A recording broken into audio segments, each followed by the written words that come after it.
Hey y'all, Irix Guy here. Now always contact a certified mechanic to work on this.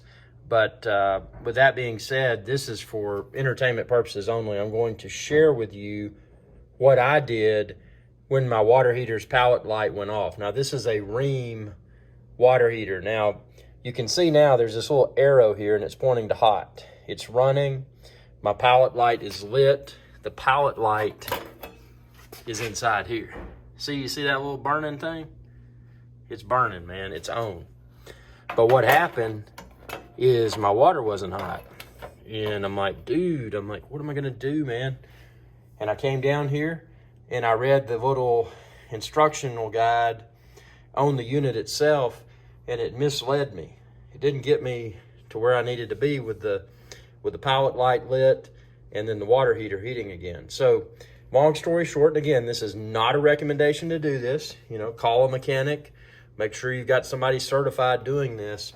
But what I did to resolve my issue is I turned the pallet, and you got to push down. It's a firm counterclockwise movement, and it doesn't seem like it wants to go, but it's a firm movement. I moved the pallet, the yellow part, to where that arrow is. And obviously I made sure I didn't smell gas, this, that, and the other. And again, this is not a recommendation to attempt this. I'm just telling you what I did. So I put it over there. Now here's where it gets tricky. See that pallet button, the yellow button? It pushes down. So one might assume that, oh, okay, well I just pushed the pallet button and then I pushed this button, which is the little sparker thing that sparks the flame in there. So what I had to do with pallet over here, and I'm not going to do it again, but I had pallet over there. I had to continuously hold the pallet button down. And while I continued to hold that, I had to press this button. It was about 2 or 3 or 4 times before I saw the flame in there. But a common mistake, and this is what I did the first time, when I saw the flame, I let go of that, and then the flame immediately went out. So what I had to do is and again, this is not a recommendation to do this. Call your mechanic or your electrician or whomever supports your water heater. But what I did to make it work, I had pallet over here in front of that little dingy looking red arrow that you can barely see. I held pallet down. I did not release it. I held it down. I pushed that button right there a few times to get the spark. Then I saw the flame. I did not let go of pallet. I kept the pallet held down for approximately 60 seconds. And after about 60 seconds, I let go of pallet, and then I still saw the flame without my hands on anything. So that was an indication that the pallet light was burning again, which was a good thing. So once it stayed lit, then what I did is turn the knob, and I didn't do very hot. I didn't do low. I did hot. So you can see there, mine's on the hot setting because hot, the arrow points to hot, that little dingy red arrow.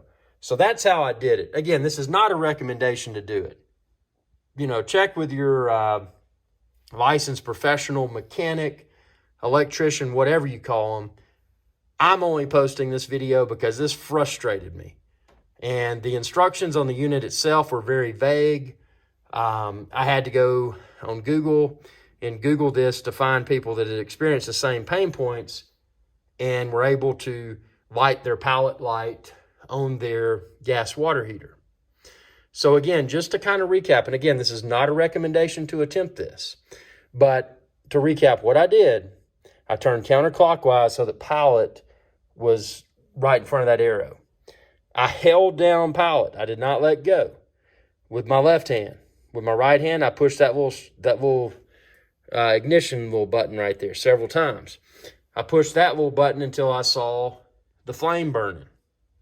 After I saw the flame burning, I continued to hold the pallet button down. Don't let go of the pallet button. So I continued to hold the pallet button down for about 60 seconds. After that, the flame was still going. I let go, hands on nothing. Pallet light, the little flame was still burning, the pallet light.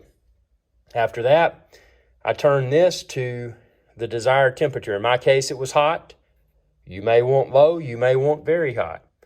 And I've got it there, and then about an hour or so later, I had a ton of warm water, and I was able to not be cold when I took a shower. So again, I'm just posting this video for entertainment purposes only. This should not be considered a recommendation to attempt this. I'm just sharing with you my story, my experience, and what I did to enable my Rheem gas water heater to work again. You know, to light the pallet light and then set the water to desired temperature, and boom, it works. Whoa. So made me feel good. Hope this video was of entertainment value. If it was, be sure to subscribe to my channel, like this video, and if it made you feel really good, feel free to send me a super thanks. Not required, but there's a button down below this video. It says thanks. You can choose to send me a super thanks. That's a great way to support my channel and videos like this one. Thanks for your viewership, and y'all have a good day. Hey y'all, Irix Guy here. I hope you enjoyed this video, and please be sure to subscribe to my channel, and when you do, ring that bell icon to be notified whenever I post another video. Thanks for your viewership, and y'all have a good day.